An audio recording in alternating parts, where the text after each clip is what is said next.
Bonjour et bienvenue dans une nouvelle consultation de Dr Sales. Aujourd'hui, je voudrais qu'on aborde un sujet qui freine les ventes dans le business to business à un certain niveau. C'est un jeu de dupes et ce jeu s'appelle « Qui c'est qui décide ?»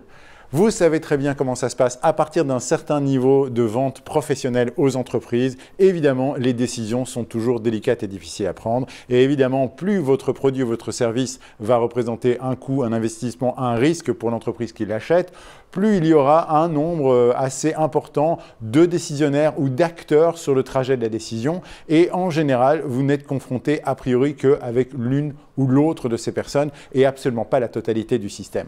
En négociation, on appelle ça le grid, le groupe réel d'influence et de décision. On peut appeler ça en anglais Decision Making Unit, une DMU ou un centre décision d'achat, un CDA. La littérature commerciale regorge d'acronymes et d'abréviations pour définir cette espèce d'entité mal cadrée qui va participer à la décision dans l'entreprise.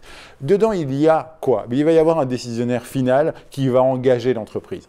Et évidemment, c'est le Graal, c'est le top. Arriver à rentrer en contact avec ce CEO ou cette personne qui a le poids suffisant pour valider votre proposition, c'est l'objectif final de tout commercial. Mais néanmoins, négliger tout le reste est une grosse erreur stratégique parce que l'ensemble du réseau a une influence sur les résultats. Et ainsi, tout à l'autre bout, pensez que votre solution, votre produit ou votre service va changer la vie d'utilisateurs au quotidien dans l'entreprise, ce qu'on va appeler des UF, des utilisateurs finaux.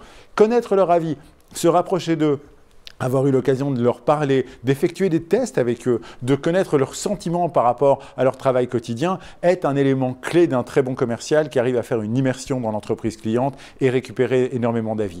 Toutes les fonctions intermédiaires sont particulièrement intéressantes à travailler aussi en termes de relations, notamment les acheteurs. J'aurai l'occasion bientôt de faire une prochaine vidéo sur la fonction achat, mais les acheteurs qui sont traditionnellement présentés comme les ennemis des vendeurs, en fait, peuvent s'avérer être de précieux alliés à partir du moment où vous admettez qu'ils sont comme vous en train de vouloir créer de la valeur à l'intérieur de l'entreprise qui les emploie. Et il peut y avoir encore pléthore de décisionnaires, pléthore d'acteurs, des sponsors, des influenceurs, pléthore de gens qui vont tous contribuer à aider l'entreprise à prendre cette décision. Alors, comment est-ce qu'on fait pour arriver à les identifier? Eh bien, on va travailler en deux temps. Dans un premier temps, en amont, on va préparer le rendez-vous. On ne se contente jamais d'avoir un seul interlocuteur dans une entreprise pour une vente complexe. On essaye d'identifier sur l'organigramme du client et sur les réseaux sociaux un maximum d'intervenants et par le truchement de connaissances communes, on essaye de rentrer en contact avec eux pour dire à chacun des niveaux qu'on va bientôt s'intéresser à l'entreprise,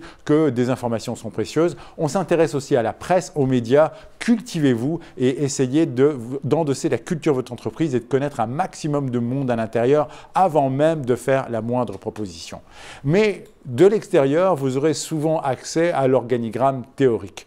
Or, malheureusement, souvent, la réalité décisionnelle ne correspond pas à cet organigramme. Et c'est pour ça qu'au niveau pratique, lorsque vous serez en rendez-vous avec votre client final ou en tout cas avec votre interlocuteur principal, il faut apprendre à lui poser quelques questions stratégiques. Le drame, ce serait arriver à vexer votre interlocuteur et lui dire « Est-ce que c'est vous qui décidez? Est-ce que c'est vous qui prenez la décision finale ?»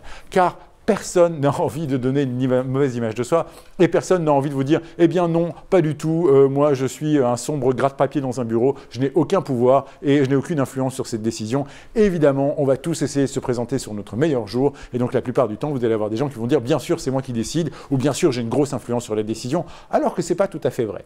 Donc il faut être un tout petit peu plus stratégique dans les questions à poser et je vais vous en proposer deux, trois. Une que j'aime beaucoup, c'est simplement remplacer le qui par comment. Comment est-ce qu'en interne, vous prenez vos décisions? Racontez-moi comment est-ce que traditionnellement les décisions se prennent dans votre entreprise. Vous n'engagez personne, vous ne visez personne, vous posez simplement une question ouverte qui doit faire partie de l'arsenal des questions ouvertes que vous posez dans les ventes complexes. Une autre formulation que j'aime bien, c'est qui vous aide à décider? Qui vous aide à prendre ce genre de décision? Elles sont riches, elles sont complexes, je me doute bien que vous n'êtes pas seul à être autour de la table pour prendre ce genre d'initiative. Donc, qui d'autre que vous et surtout qui vous aide à prendre la bonne décision? Référez-vous aussi au passé. Lorsque vous vendez une solution qui n'est pas totalement neuve ou qui coexiste déjà dans l'entreprise cliente, vous pouvez toujours demander Par le passé, racontez-moi comment s'est passée votre précédente collaboration, par quelles étapes a-t-elle dû passer pour être validée depuis l'accord de principe jusqu'à la mise en œuvre? Comment ça s'est passé? Racontez-moi. Ça vous permettra de faire parler le client et aussi d'isoler chez lui tout ce qu'il a satisfait dans la précédente collaboration et récupérer évidemment toutes les zones d'insatisfaction que vous allez mettre un point d'honneur à ne pas déclencher. Une autre aussi qui m'amuse beaucoup et que j'adore, c'est le « et après ». Par exemple, un client vous dit c'est super, tout est cadré, envoyez-moi une proposition ou envoyez-moi un plan d'action et je vous réponds rapidement. Apprenez simplement à lui dire très bien, je vous l'envoie, mais dites-moi qu'est-ce qui va se passer après. Et là, il va vous dire après, je vais la relire et je vais la transférer à X. Très bien. Et après cette étape, qu'est-ce qui doit encore se passer? Après cette étape, on doit encore la valider au département juridique. Super.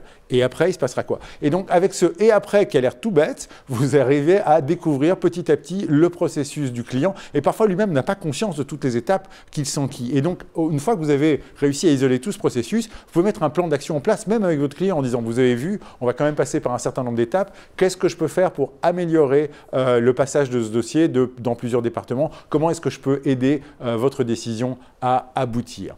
Voilà, c'est quelques éléments qui vont vous permettre d'être beaucoup plus stratège. De grâce, ne négligez pas ces aspects. Les ventes complexes vont vous obliger à faire vos devoirs et à passer à une optique de vendeur, à une optique de vrai lobbyiste interne. Soyez stratège, soyez malin, le résultat de vos ventes est à la clé.